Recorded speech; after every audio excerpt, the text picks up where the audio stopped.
All right, people, welcome back. It is currently Saturday, August 19th, and I'm doing my update for the previous trading week, just to get you guys a summary of what happened, what we're looking at, and everything like that, and what lessons that we've learned, and how we are going to move forward. And overall, I think it was a very, very successful week, even though we had a hiccup on Friday. But you can see here right on the screen, we've got the SPX and, just decided to kind of roll over the last couple of weeks, starting at the very beginning of August. And we've just been kind of rolling down, picking up steam. And we were successful all through this until this last little break, which I could have potentially sat through, but I'm gonna show you why I didn't, because you don't want to start thinking like that with the shoulda, woulda, coulda. Um, but you can see it was a very negative month, all month so far for various reasons, yields going up and everything like that. But we were still getting our trades in and being very successful, even though we had some pretty steep declines throughout.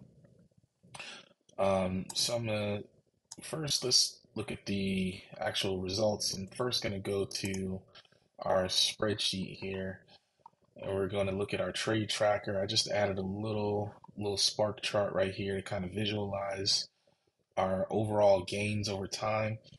And you can kind of see we were kind of playing around, kind of finding our footing here early on, but I think we kicked it into gear probably around this time. Unfortunately, I don't have labels because Google Sheets limits the kind of chart that you can put in this particular area, the way that I have the sheet constructed.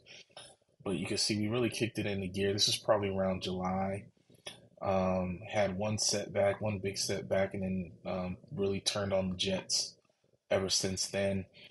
And this right here is the roll that we did on Friday, which I'm gonna talk more about what happened here and everything. But you can see it wasn't really a huge setback. It was bigger than I wanted for specific reasons, but we were able to recover the same day. This is all one day because I have this set for each row. So all of this is happening in the same day. So we really got back to almost back to even with our roll that same day. So we'll take a look at that. And here's the specific trades that I'm talking about right here. Um, but this is pretty much what the week looked like. It's a pretty green week, with the exception of our one setback, which we've already, kind of covered up for, which is much better than what I used to do. As you can see from the chart, we used to take, pretty big hits and then take a while to recover. Pretty decent hit, take a while to recover, except for maybe right here. Took a big hit, took a while to recover.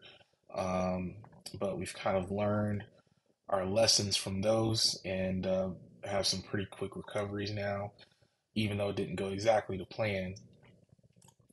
And if you look from a different type of chart, this is basically from when I started recording on this particular sheet, April 21st. You can look from the account level. We are on an upswing and we are compounding. As you can see, the curves start to steepen a little bit. This doesn't show the all the activities from the last day, but the curve is starting to steepen, it's starting to curl up, which is exactly what we want to see when we're trying to compound our way up. So I'm very, very pleased with that progress. And we have just really been following this sheet right here, this plan. And all I do every day is I go in and look at, excuse me, I got a little congestion, but I just go in here and look at where we are as far as an account balance. I peg it and see, okay, we're here. How many contracts does that mean? We're here, popping that many contracts, this spread, and do that many contracts, and we just follow this. And I'm trying to get this number right here as far as a total, and using this number right here as the credit that I'm looking for per contract. And I have it set right now at 4%, which is basically one side of the market. If I can get an iron condor in then I will do that, and that will double this number and get this up to 8%. But if I can't, no sweat. I'm not really worried about it. So this is my goal daily. Now, if I'm doing a 0 DTE the same day, then I'm cutting this in half and I'm just sticking to our 10 cent.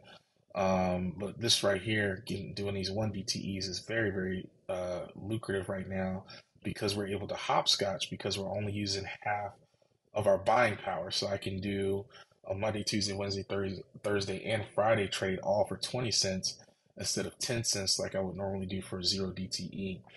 And I'm finding 20 cents I can get a really comfortable spot away from the market generally using these 1 DTEs versus the 0 DTE where I have to get much closer. So I'm finding a pretty good sweet spot in these areas. I'm able to sometimes get above S or outside of S and R3 with these trades. So pretty good distance away from the market to account for overnight moves and everything like that if they happen, which they do. And again, we'll talk about that, but that's all I'm doing is following this guide, and you can see where I'm trying to end up. We have the potential to end up at 84,000 by December 31st. That's what this why I highlighted this because that's how many more trading days we have left in the market. So we have the potential to even get there if we just keep compounding and keep moving. So far it's been pretty successful since we really turned on the jets. So let's take a look at what happened on Friday real quick. So let me get the zoom right and everything. So on Thursday, right, you can see this is Thursday, and we were following our trend, and the market had been trending all week, the same kind of angle downward and everything like that. Actually put our long-term trade underwater. So I started to adjust that as well. Won't really get into that in this video, but you can see we're continuing our downtrend, and I kind of identified a channel that the market was likely to stay in. So our trade for this day was going to be just fine. This day was done. So it's time to look for Friday. So on Thursday, right about somewhere in here, I picked up a put spread for Friday, and that put spread was right at 43.25 right here. Okay. So at the time, the market's all the way up 43.89, 43.90s, those type of numbers. And also at the time, this trade would have been below R3 for what the pivot points were looking at the time. So I was pretty comfortable with that particular trade. So I went ahead and executed it. And right as I executed it, of course, the market dove off a cliff. That's, that just happens, right? Every time I put in a trade. So I'm just kind of almost numb to it. Still amazes me that that seems to happen. But of course, the market dives off a cliff, spreads out the pivots all over the place, and immediately gets the trade into trouble. Um, so the market did end up stabilizing right here and just kind of leveling off. But I was just, face palm the whole time. But it's okay. We've got a plan for when stuff gets into trouble, so it's much more comfortable to kind of deal with this stuff right now. But still, it's annoying. So overnight, everything was chill until that morning, and the market again slid on down, and it really put our trade into the danger zone because I like to maintain, at least 15, 20 points away from the market in my trade. And you can see we open up probably around 4 in the 43.40s. But it did create a gap for us. So I was hoping to get a gap fill early on, which we started to. Let me zoom in a little bit more. So we started to get a gap fill, but then, tailed off, and then I started to see some long tails down here, and that just wasn't a good sign. I thought about holding out because really, in my gut, it was telling me that the market is going to retrace and curl back up. and all this drop was just overdone at this point. Um, but the current loss that the trade was on actually violated my plan. I think we're at like we got as deep as like $1,300 in the hole, and the plan only calls for a max of 850. So I decided to just um, wait for an exit, and I got an exit. I think on these green bars right here, something like that. So I waited for a nice little green section, a nice little pull up. And I was just like, it's time to get out. It's too dangerous. Even though I kind of feel like the trade would still work, it's just not worth. Um, it's not worth the stress, and it's not worth violating your plan to kind of go on a hunch and a gut and everything like that. And of course, I ended up being right, but you can't think about that because I was already, I started the day in violation because we got down as low as 43.35. So that was the established low. That's within 10 points. That's just a no-no for me. Luckily, it pulled up, but um, that is just it's just too dangerous at that point to hang around and risk it. So I was like, let's just pull the plug on it. We'll roll it, get it cleaned up pretty quickly. It ended up only being like I think it was like a eight or $900 loss at the time that I pulled the plug, something like that.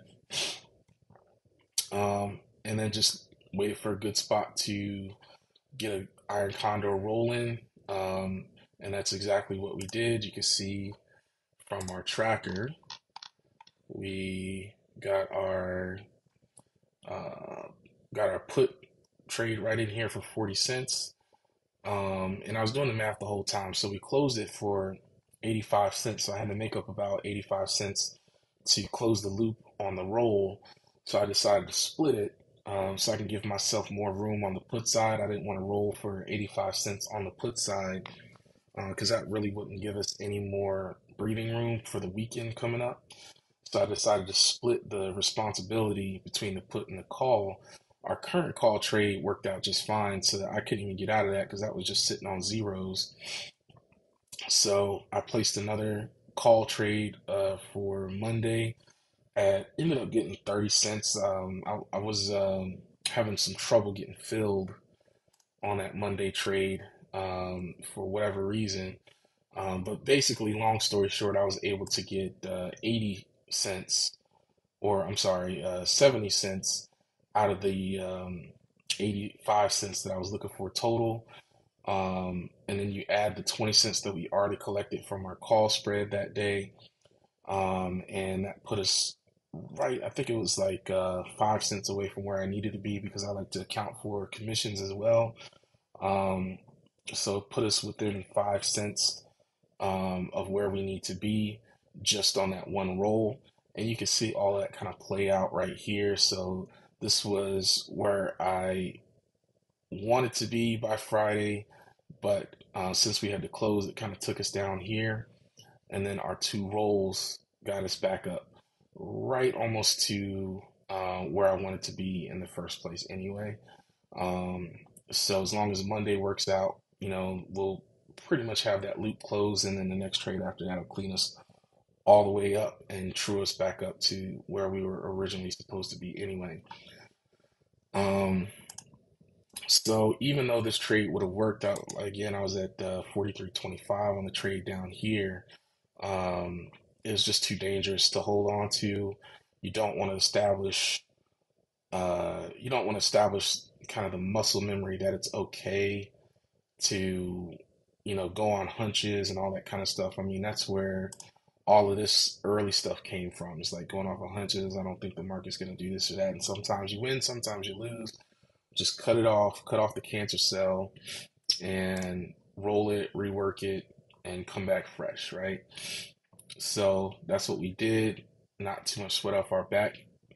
And again, having these other winning trades on, when the market is just looking very bearish and everybody's on TV kind of poo-pooing everything and recession this and that. And the whole time you're making money, it really gives you a lot of confidence to go ahead and take this L because you know you're going to be able to make up for it. So it really helps honestly keep you a lot safer when stuff like this on, because this could have easily just kept rolling right on over. There's no reason why it was stopped, right? The market was the sentiment was very, very negative at the time and everything like that. So there's no reason why it should have stopped if it didn't want to. So this could have easily turned very bad. So you want to establish that good muscle memory. Just go ahead and get out of the trade, reset, get a fresh trade on, and rely on your winning streak to pull you back over out of the water, right? So that was the week overall. I still think this bear sentiment honestly is kind of just overdone at this point. Like I said, it's been almost a full month at this point, starting on August 1st. I just think it's overdone at this point. I'm looking for some consolidation here soon. Next week, as far as numbers, looks like it's a pretty light week overall. Um, you know, we got our normal unemployment stuff. We got our manufacturing PMI, but that's pretty much it. I mean, Powell is talking, so we got to be um, very careful about this time frame right here. Make sure we get some good distance. But otherwise, pretty light week on reporting. Don't even have anything on Monday. So right now, the new stuff that has kind of peaked its head as far as driving sentiment in the market is going to be China and their apparent deterioration of their economy and interest rates from the treasuries. Because those have risen. And I guess the big story of last week is that we've hit 2008 levels of yields on the treasuries, and that's not good from a recessionary prediction standpoint. Although, again, I keep banging this drum, unemployment numbers, you can't have um, you can't have good employment numbers in a recession at the same time. You got to start seeing layoffs to really get into the recession talk, right? And we're just not seeing it on a mass scale, just not seeing it, you know. Um, so yeah, that's kind of where I'm at right now. I think we're headed for some consolidation as market forces kind of battle some of this negative sentiment that we're starting to see. Um, and other than that, we're doing pretty good. We're doing pretty good with our plan. So I'm gonna keep banging away at that. I like the pace. It feels good on the trades. It feels good to pull the trigger. And these are some things a lot of traders don't talk about, maybe because they're numb to it or whatever. But you know, there's a lot of anxiety when it comes time to hit that button, right? You can have the best laid plans, you can do all the studying, all the looking, all the research, and have everything lined up. But when it comes time to hit that button and put your money on the line, there's a lot of anxiety that goes into clicking that mouse or hitting that button. You can talk to any of the students that I've taught over the years, any of the people that I've taught over the years. It's the same story for all of them. When it comes to hitting that button, they just don't do it, you know. So I could tell you that this trading plan, and it still happens to me, um, but this trading plan, it feels good. It feels much better to go ahead and click that button when it's time to click the button, right? And I'll tell you, my one of my secret weapons is this this website right here, the Zero DTE website is amazing as far as picking spots for your trades, right? So, this is what I look at. I have it up all day when I'm trading, when I'm looking at stuff. These standard deviation lines are just masterful, and the volatility of the VIX line as well. This yellow line is just masterful when it comes to picking out good areas for a trade. Like what I do if I'm looking for a call spread, whether zero DTE or not, or one DTE or whatever, I'm looking at, this, let's say this top line right here. This is a standard deviation line. I'm gonna look and see where has it been all day. because this is kind of like a proxy for theta decay. Because you can see as the day goes on, these lines close into the actual market price and they get tighter and tighter. So this is kind of like a proxy for theta decay. And these lines happen to be right at where I normally trade. So I'm just looking for the peaks in these lines. And I know early on in the day that these lines are going to start to shrink inwards towards where the price is. So if I can find a nice little peak in the standard deviation line and a drop in the VIX, we're talking about call spreads right now, in association with a drop in the VIX or a new low in the VIX or something like that, then I know that is a really good spot to place a trade to give me the maximum potential and safety that I can get on that particular call spread. So like a spot like maybe like right here where we have a nice sharp drop in the VIX, we're also going to see a spike up. I know you can't see it because this stuff is in the way, but you would see it live. You could see a spike up in the standard deviation line, this S2, excuse me, R2 line right here. This spike up associated with the drop in the VIX is a nice spot to go ahead and place a trade. And that also is what makes hitting that button a lot more comfortable once you understand this right here. If I'm looking at puts, you've got the beginning of the day right here. So what you're looking at in the VIX is opposite. I want to spike up in the VIX. I want the VIX to be higher, and I want a drop in this S line right here, the standard deviation line, to under the market. So say something like maybe right here, this little pop down in the standard deviation line, the market also dropped right here, and you get a spike up in the VIX right here. That's an excellent spot to consider placing a trade. You combine that with your stochastics right here. So the stochastics following the same rules that we always follow. If the stochastics is below the 20 line, you come back over here to this chart and you see these spikes and pops as I just laid out. All of that lines up. It's a wonderful spot to place a trade, right? A very comfortable spot to place a trade because you know that the standard deviation lines are going to be shrinking right away. And as these standard deviation lines shrink away from your trade, your profitability is going up. And that means your safety is going up, right? So you find a spike here, then you find a spike on the opposite side. Then you have a nice wide iron condor that has a really, really good chance of working on both sides because you traded them independently based on their own independent data, gotten far away from the spikes and the troughs in the market, and it just makes for a way more comfortable trade, right? So, love this website. It's free.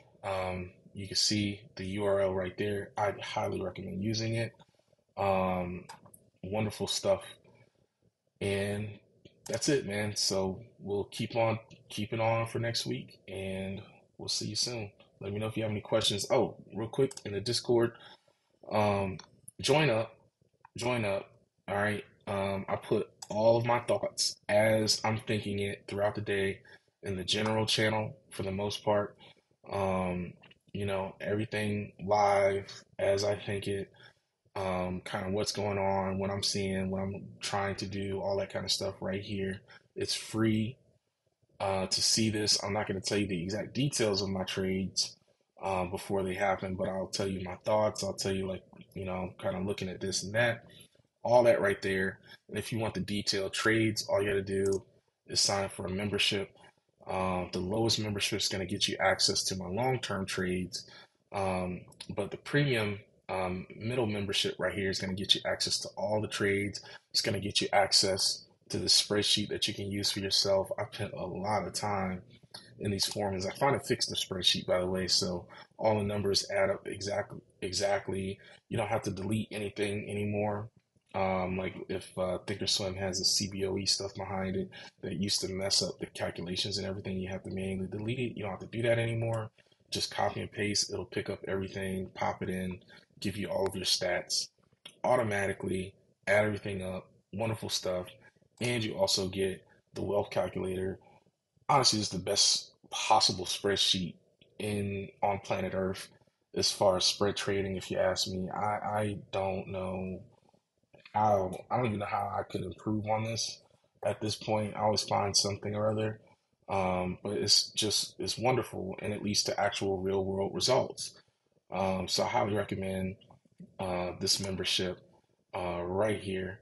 It's only 25 bucks a month. Your first trade will probably cover the monthly cost, right? So join up, try it out, and get access to all of that stuff that trades. I've broken them down to 0 DTE trades, 1 DTE, and long-term trades to organize it a little bit better. You get notification. Here's everything right here. Even if I'm trading on my phone, if I'm busy or something like that, I still pop in my trades right here. Tools, you're going to get access to the spreadsheet right here. Here's the link, and everything that I use. You're going to get the general rules that I trade by.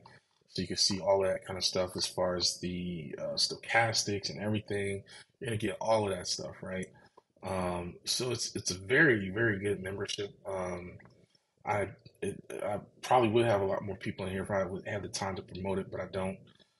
So you're pretty lucky if you're coming across this video and you're able to sign up because I mean, this is real world results, man. This is real world stuff. I mean, what are we at, like 7 grand or something like that, 6 grand within a month off of just what started with like 11.5.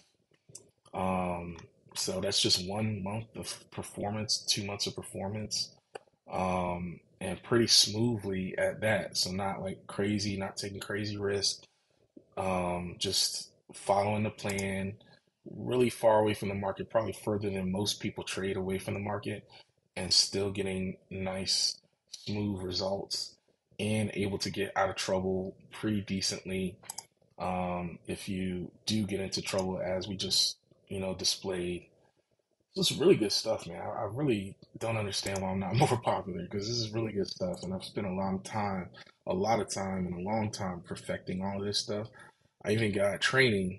If you don't know what I'm talking about, I used to sell this training class separately, but I just included it as part of the membership right now because I don't feel like messing with it and marketing it and all that kind of stuff. And it was just sitting there collecting dust. So I got a full options training class right in here waiting for you, right? Like here's all the videos I spent like months working on these videos and doing all the art for it and editing and everything like that. And it's all right here, part of the membership. Um, Way cheaper than I used to sell it for. I used to sell this for like a couple $100 a month as a membership. Now you get it part of this membership for 25 bucks a month. I mean, come on, dude. Um, so take advantage, man. Take advantage for real. Come on in here, check it out, see what you think, and I think you'll like it. I don't really get a lot of people that leave, so um, and come in and talk, chat, say what's up. All right, y'all, I'm out.